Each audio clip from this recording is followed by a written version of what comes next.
صاحب اللآلئ الذهبية الموجودة في أقواله وعظاته وكتاباته، كلمات مضيئة لصاحب السيرة العطرة الأنبا كيرلس مطران ميلاني. العذراء كل حين.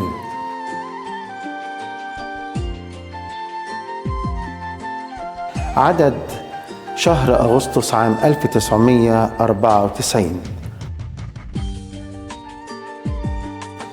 يا إلهي وأنت متطلع من سمائك، وأنت ناظر يا قدوس من علوك الأقدس، ماذا نظرت وماذا رأيت في العذراء بنت يواقيم البار؟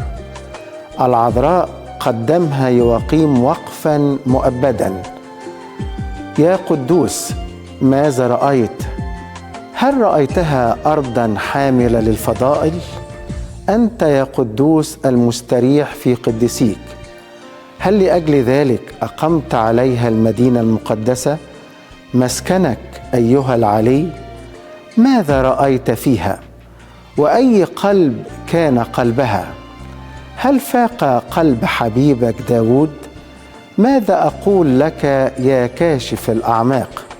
أقول اسمح الآن واعطني من هذا القلب الذي جعلك تأتي وتتجسد، أم أقول لا أطلقك إن لم تعطني من هذا القلب لكي تأتي وتسكن وتتجسم في أعمالنا. فرصة ثمينة ليتني أغتنمها، سبقني فكري وطار مني متقدما أمامي ليدخل ويتأمل فيك يا أم العذراء. فوجدت نفسي أقف أمام أورشليم مدينة إلهنا، مسكن جميع الفرحين. رأيت أم الحنون المدينة المقدسة متزينة بقلائد من الفضائل، وقلت أميل بنظري وأقف أمام قلادة واحدة لأنظر وأتأمل وأتفرس فيها. فرجعت إلى نفسي وقلت التأمل وحده في الفضيلة والكلام عنها لا ينفعني، وتفهمت قول الرب: طوبى للذين يسمعون كلام الله ويحفظونه. وقلت لنفسي ما قاله ماري إسحاق: الماء المرسوم على الحائط لا يطفي لهيب النار ولا يروي ظمأ العطشان. وقلت هذا حال كل من يعلم ولا يعمل، أو يتكلم ولا يعمل، أو يتأمل ولا يعمل. فعدلت عن تأملي وقلت ها هي فرصة ثمينة ليتني أغتنمها، أن أدخل وأطلب من مدينة إلهنا لكي تشفع لنا عند ابنها الحبيب، لكي يعطينا القلب الذي يشتاق أن يراه فينا. قالت لي نفسي اغتنم الفرصة وانظر وتعلم من القلوب التي اعتصرت باكية أمام العذراء مدينة إلهنا لأجل أمراضها وضعفاتها وضيقاتها وأحزانها واشتياقاتها.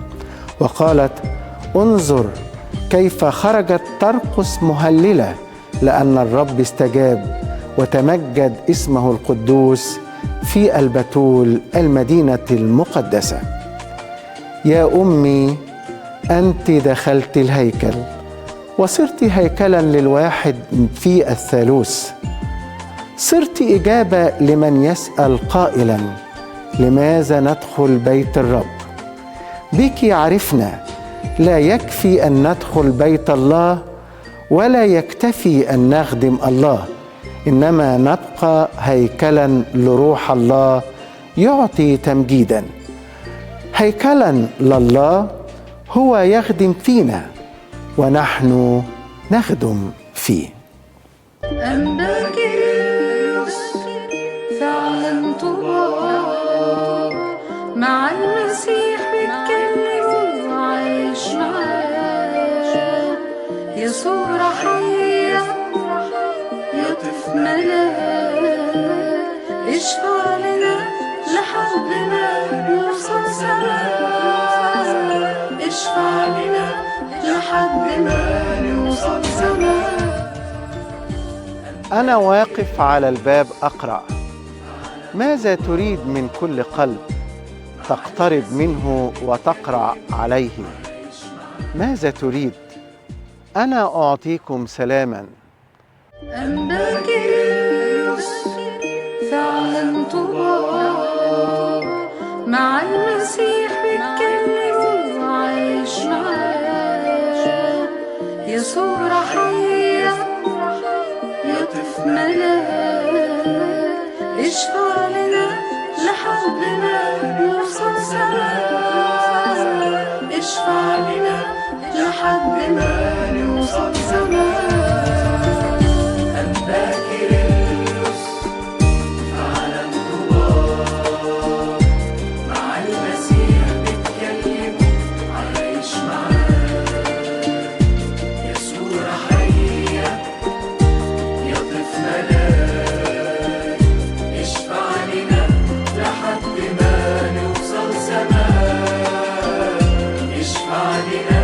لحد ما نوصل سما.